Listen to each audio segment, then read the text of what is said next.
Hello everyone, it is Ozzelect. Today we are doing yet another departure from the channel as we look at the House of Lords in the UK and what the Labour Party's upcoming reforms, if they get elected at the next UK election, what they could make the House of Lords look like. So the Labour Party commissioned some kind of report by former Prime Minister Gordon Brown, I believe it was back last year, and that report handed down the idea that the House of Lords, which is this massive unelected body, which is the upper house of the UK, it's apparently the largest upper house in the world, with 785 seats. It's chosen, I think, mostly by the Prime Minister, some of them are based on hereditary. This report basically suggested reform the House of Lords to become the assembly of regions and nations. The Labour Party basically took this report and said, yes, we're going to do this at the first term thing after we win the election, and we're going to make the House of Lords become 200 seats. This video is actually kind of topical because we have David Cameron appointed to the House of Lords to become the new Foreign Secretary of the UK. So maybe there'll be some more talk about the House of Lords reform after this, where somebody who hasn't been in Parliament for 7 years can just show up in Parliament unelected. And maybe, people will have issues with that and they want to change the upper house to being an elected body. However, the Labour Party, since promising to reform the House of Lords in their first term, has sort of scaled back. They've kind of been murmuring about like, we don't know if we really want to do this. So there's a chance that they will just stack the House of Lords in their first term. I mean, they probably will need to stack the House of Lords to get this reform through, or maybe, I don't know. It really depends on whether the House of Lords is going to play ball with erasing themselves and replacing them with an elected body, which you would imagine they wouldn't. But yeah, the Labour Party are talking about, maybe it won't be the first term. Maybe we're just going to do some reforms about, getting rid of the hereditary peers, or I don't know. But at the time, it seemed like they were going to seriously consider doing this thing where they replace the House of Lords with this elected body of 200 seats of nations and regions. So what I'm going to do is take the results of the 2019 election and show what they would look like in this new House of Lords. So what I have done is that I've gone with the nations and regions idea of splitting up the UK into its nations and its regions. So these English regions, they're basically, I don't know, regions that were decided in 1994, and they used them for the European elections. I mean, they're kind of arbitrary. There's no like real sort of historical basis around these regions, but they have been used pretty commonly and people are pretty used to them. So I assume when the UK talks about nations and regions, when they talk about this reform, I assume that they're referring to these regions. That'd be my best guess. You can argue about whether or not the England should be divided into these regions or not. This is what I think the Labour Party will go with. I divided England into these regions, and you got Scotland, Wales, and Northern Ireland, and I have gotten 200 seats, and I have split them proportionally for each region and the countries based on their populations. Now I know in Gordon Brown's report there was talk of Scotland getting like superior representation or something. I don't know. I don't imagine it would be very popular to give Scotland or any of the minor countries in the UK, Scotland, Wales, Northern Ireland. I don't think giving them more seats than their proportion demands will be very popular. So I'm going to assume that they're just going to get the number of seats that applies to their population. But yeah, what I want to talk about in this video is what it would look like and why it probably won't happen. So each party in each nation and region is going to get the amount of seats based on the proportion of the vote in that nation or region. So this will be regional-based proportional representation. Let's begin with the Southeast, which is the largest of all of the nations or regions. It has 28 seats. The Conservative Party will get 16 seats. Labour will get 6, the Greens will get 1, and the Liberal Democrats will get 5. In London, Labour will get 13, the Liberal Democrats will get 4, and the Conservatives will get 9. In the Northwest, Labour will get 11, Liberal Democrats will get 2, Conservatives will get 8, and the Brexit Party will get 1. In East of England, the Conservatives will get 11, the Liberal Democrats will get 3, and Labour will get 5. In West Midlands, the Conservatives will get 10, Liberal Democrats 1, Labour 6, and the Greens 1. In South West, the Conservatives will get 9, Liberal Democrats will get 3, Labour will get 4, and the Greens will get 1. In Yorkshire and the Humber, Labour gets 7, the Liberal Democrats get 1, Conservatives get 7, and the Brexit Party gets 1. In Scotland, the SNP gets 7, Labour gets 3, Liberal Democrats get 2, and the Conservatives get 4. In the East Midlands, the Conservatives get 9, the Liberal Democrats get 1, and the Labour Party will get 5. Wales, Labour Party will get 4, Plaid will get 1, and then the Conservatives will get another 4. In North East, the Labour Party will get 4, Conservatives will get 3, and the Brexit Party will get 1. In Northern Ireland, the DUP will get 2, the Ulster Unionist Party will get 1, Alliance will get 1, Sinn Féin will get 1, and the SDLP will get 1.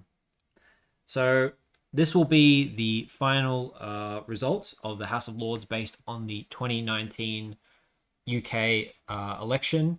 Now, obviously, if there was a House of Lords vote in 2019, things would look a little different.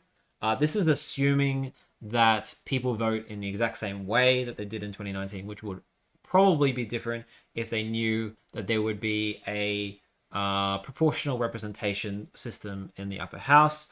You could do the voting system in two different ways. You could just have it that people have a singular vote for both the House of Lords and House of Commons, and that vote gets reflected into both houses, in which case it would just look like this. But I would say that even if you did have a system like that, people would still sort of vote strategically and think about, oh, how, maybe like my House of Lords vote will matter more than my House of Commons vote. So I'll vote based on what I want the House of Lords to look like. The other voting system would be that you have two different systems. You have a vote for the House of Commons and then you have a vote for the House of Lords. What the voting system for the House of Lords would look like would determine also what the House might look like. For example, in London, if the system used just a singular vote, I think it's more likely that the Greens would win a seat in London in expense of the Conservative Party. If it was using a system like STV, like they use in Ireland or in the Australian upper house, I think the Conservatives would win that seat. So it would make minor differences based on what kind of proportional representation voting system you would use, of course. But the main thing that would make a difference would be that people would say, oh, okay, well, I've got proportional representation. I don't have the spoiler effect. I can vote for who I want. And especially if they're voting for a certain party in the House of Commons, they might decide, oh, well, I voted for that party there.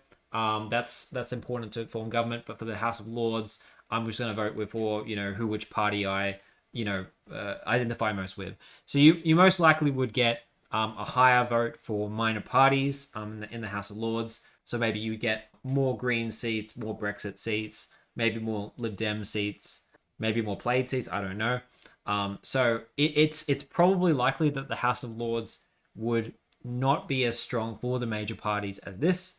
However, maybe people will decide that they want a major party to have as much power as they can in the House of Lords to get legislation through Parliament.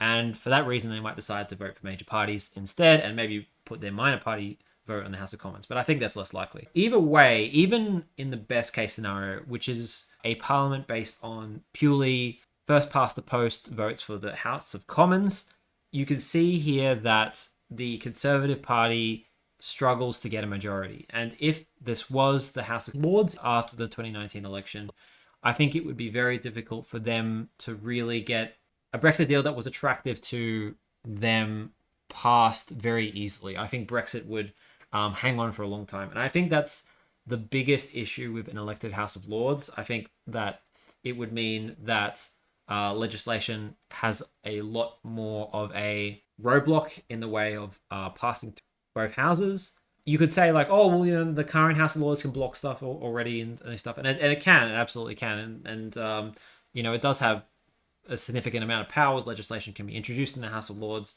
I do believe that the House of Lords cannot fully block legislation; it can only delay it, however. But the difference is that the current House of Lords doesn't have the same mandate as an elected House of Lords would have. If the House of Lords was elected, it would give the House legitimacy, and they would say it's fair to block legislation they don't agree with because the people elected them to do so. Whilst the current House of Lords, if they do block legislation, people can just say, oh, that House isn't elected. What the hell? And you can always hold the idea of replacing them with elected House of Lords as sort of a threat to get them to do what you want. I don't believe that the Labour Party are going to go ahead with these reforms. I don't think we're going to see a reformed House of Lords in our lifetime. I just don't believe it's politically expedient for the Labour Party. I do think it would hurt the Conservatives a lot more because I believe that a lot of the minor parties in the UK tend to be on the political left. We've got the Green Party, we've got the Lib Dems, who are sort of like centre to centre left. We've got the Alliance, SDLP, Plaid. They're all to the left, and they're all suitable people that the Labour Party could potentially break a deal with to get legislation passed in the theoretical House of Lords replacement. Even with these numbers here, which were not good numbers for the Labour Party in the 2019 election, you could see that with the help of the Lib Dems, SNP, Greens, and Alliance or SDLP or Plaid, they could pass potential legislation. So honestly, it's not terrible for the Labour Party, and I think in the long run, it's going to hurt the Conservatives a lot more, and it's going to prevent the Conservatives from passing a lot of legislation which they won't agree with. It's going to block them a lot, but it also might give the Conservatives a reason for why they've been a dysfunctional government. They can just blame it on like, oh, we couldn't pass anything through for this elected House of Lords, so that's why we couldn't govern effectively. So I mean that's another argument against something like this, where if you don't have sort of a majority government, there's always an excuse that they can just blame it on each other. So there's a lot of reasons against replacing the House of Lords with an elected body, but I think the most compelling reason is that they would take away sort of the power from the House of Commons. It would make a huge roadblock to passing legislation for a government which most people believe should be able to have the mandate. That supposed mandate being that they have majority in the House of Commons. If the Conservative Party wanted to pass some kind of hard Brexit legislation after 2019, they had a House of Lords like this, it would be pretty difficult for them. They've got the Brexit Party, who probably would have made it a whole lot of demands, which they might not have liked anyway. You've got the DUP and the UUP, and even with those numbers, those are the only real pro-Brexit parties here. Would have been 96. So you really probably would have needed a consensus with the Labour Party, and it would absolutely change the way politics looks on issues like Brexit, where the major parties would possibly need to have a lot more of a consensus policy proposal for anything to get done. So I don't know what that would have looked like. Maybe it would have been a disaster. Maybe it would have actually been really good if we just had the major parties sitting down and working out what exactly they want from Brexit. I think most people would believe that it would be a disaster, but maybe, I don't know. The other alternative is that if their legislation is blocked in the House of Lords, that they wait out the delay per the Parliament Act of 1949, which is a year, but I don't think the Conservative government would find that very attractive either. If we take a look at the 2019 general election, the numbers that we get for this House of Lords is actually pretty proportional to the result that we got at the election in terms of first preference vote. So we've got the Conservatives on 43.6%, we've got Labour on 32%, SNP on 3.9%, and the Lib Dems on 11.6%. And that is pretty spot on with the numbers we get here. Now, this electoral system where we split up the country to the constituent countries and the regions isn't supposed to necessarily be proportional to the results of the entire country, but it just so works out in a system like this, it does work out mostly pretty proportional. I think the party that gets hurt the hardest, is probably the Green Party. I believe that they got 3% overall, and if it was proportional, they would get 6 seats. So the Green Party got kind of a little bit screwed, but every other party works out mostly pretty similar to the result that they got. I think the Brexit Party got 2% and they got three seats here. I will also say with the Brexit Party is that they intentionally did not run in a lot of seats because they did not to spoil the Conservative vote. They didn't run in, I think, seats where the Conservatives won in 2017. So there's a good chance that the Brexit Party would have gotten a couple more seats in the South if they were to run in this House of Lords. So the result would absolutely be different, and I think it would be even more difficult for the Conservative Party than you can see here. I also wasn't sure about the numbers for how many seats the House of Lords would have. So at first, I did a number that was roughly a third of the number of House of Commons seats there are. Because just to pick a less arbitrary number, because I think 200 is pretty arbitrary, but that's what the Labour Party is suggesting. And that gave a couple more seats to each party, but it did give the Greens a party double the amount of seats. They actually got 6 seats. So I think when it comes to a system like this, the less amount of seats are better for the major parties. They tend to get a little bit more representation. The fewer amount of seats that there are, that's just kind of how the electoral system works. So that's why the Labour Party would choose to have the system be 200 seats rather than 300 seats or 250 seats. Like, the less seats are really the better for the major parties. And I think introducing the system would already be kind of difficult for a party like Labour, which usually, if they were in government, they would enjoy a majority in the lower house, in the House of Commons, and they wouldn't need to deal with a House of Lords like this. They would just need to deal with an unelected House of Lords, which they could easily push around.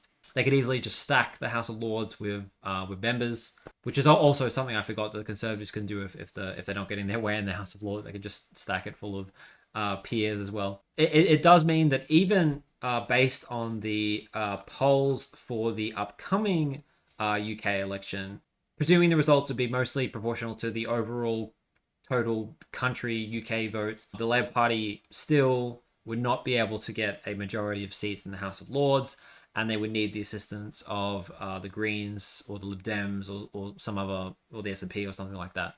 So I think it's much easier for the Labour Party to just get a majority in the House of Commons, to not have to worry about a elected House of Lords getting in their way. They can just stack peers, and they can just get stuff done. If they do allow something like a proportional House of Lords, I think it will boost up the reputation of some of these minor parties, will give them more of a voice by the fact that they have seats in the House of Lords, and I think that could kind of impact the effect that they have as sort of like the major center-left party. It would hurt the Conservative vote, but it could hurt the Labour vote. The Labour Party has kind of two options. They have the option of hurting the Conservatives in the long run, but also potentially hurting themselves, or keeping the status quo. Yes, the Conservatives will sometimes be in government, but they will also sometimes be in government and have a majority of the House of Commons where they can do as they please. And I think it's more attractive to them, the second option, where yes, sometimes you'll get a majority Tory government, but sometimes you'll get a majority Labour government, and then they can do what they want. I think the other issue with the House of Lords reform, making it basically proportional, would be that it would stall any reason to have electoral reform for the House of Commons as well. So in 2011, there was an alternative vote referendum, which would basically make the House of Commons, instead of first past the post, it would be a preferential voting system, very, very much like Australia.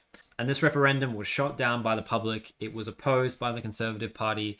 I believe the Labour Party was pretty neutral to this. They did not pick a stance. And I think this kind of voting system would have been, if anything, the most attractive to at least the political elite out of the potential voting reforms for the UK House of Commons. This kind of electoral system is not proportional representation.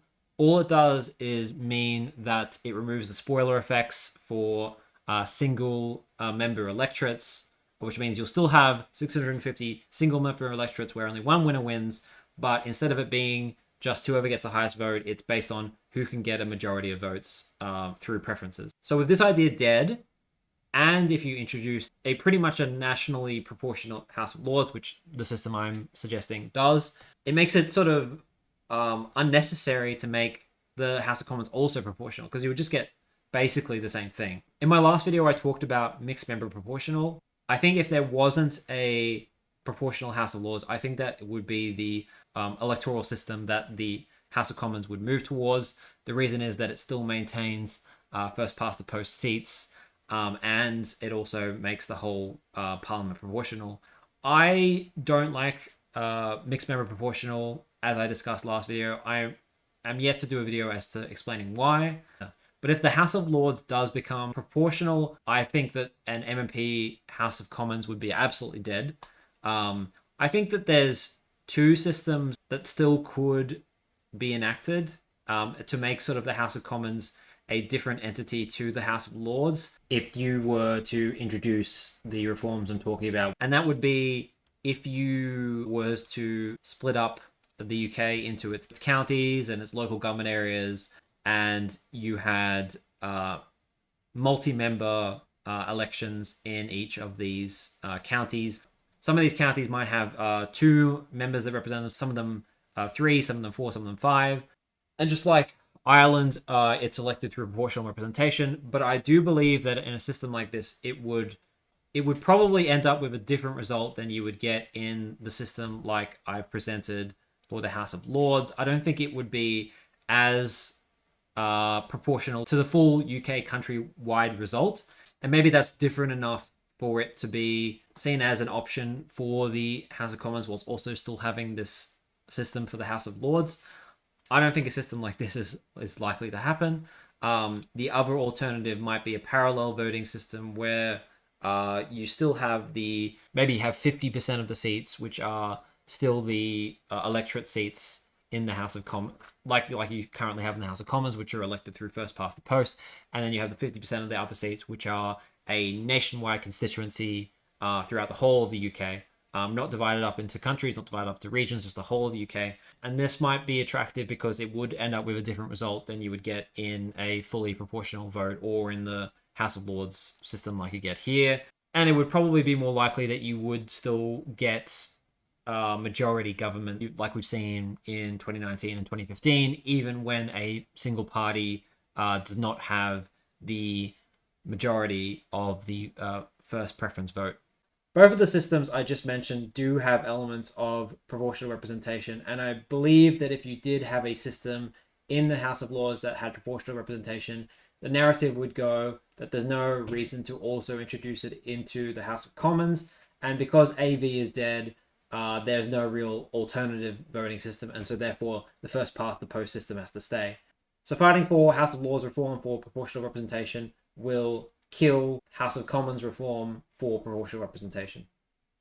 Look, I don't think there's going to be House of Commons reform anytime soon anyway. I think the House of Lords is probably more likely to be seen reformed because it's generally seen as extremely archaic, and the fact that it's not elected. There's very good reasons why the UK people don't support the House of Lords and would like to see it change. So will we see significant House of Lords reform in the first term of the Keir Starmer government that would replace the House of Lords with an elected body using proportional representation? I don't think so. I don't think it's going to happen. Generally, centre-left parties in this day and age tend to underdeliver on their promises, or at least they tend to be not nearly as radical as they might present themselves. And so I do not see this happening. I think it requires also quite a lot of political capital to do something as drastic as replace the House of Lords with an elected body. I think it's a pretty big deal. The House of Lords has been around for a very, very long time. So I think it would be challenging even if they had the numbers to do it. I think the Labour Party will run on the idea that, we've got more important things to do. The economy's in the toilet and stuff like that. We can't be focusing on this House of Lords reform. It just seems like vain. It just seems like we want to make Parliament harder for the Conservatives or something, blah, blah, blah, blah, blah. I think it's an easy thing to throw away into the toilet, and I don't think it's an issue that the people of the UK really care that much about. Even if I think that it would absolutely help their government and their country in the long term, the people really want just action on things that they can tangibly feel and see, and the House of Lords is absolutely not one of those things. So that's that, everyone. So this has kind of been like sort of a hypothetical video sort of situation. I will possibly make more videos like this about other electoral systems in the world. I personally find this stuff really interesting, and obviously I wouldn't be making this video if I didn't. Something interesting I want to note is that 5.5 years ago, I actually did a video presenting the exact same electoral system about the 2017 election, which I'll show on screen now. Back then, it was more of a suggestion for what could happen with the House of Lords. I think it's interesting that it seems like they're probably going to choose a model pretty similar to what I suggested back then. So maybe I predicted this, but I mean, who knows? Maybe they won't do proportional representation based on the regions and the countries. I don't know what they're planning to do, and as I said, it probably won't even happen anyway. So, but to me, it seems like if they're going to reform the House of Lords, I think this is probably how they should do it and how they probably would do it based on what I've heard. Thank you for watching, everyone. Goodbye.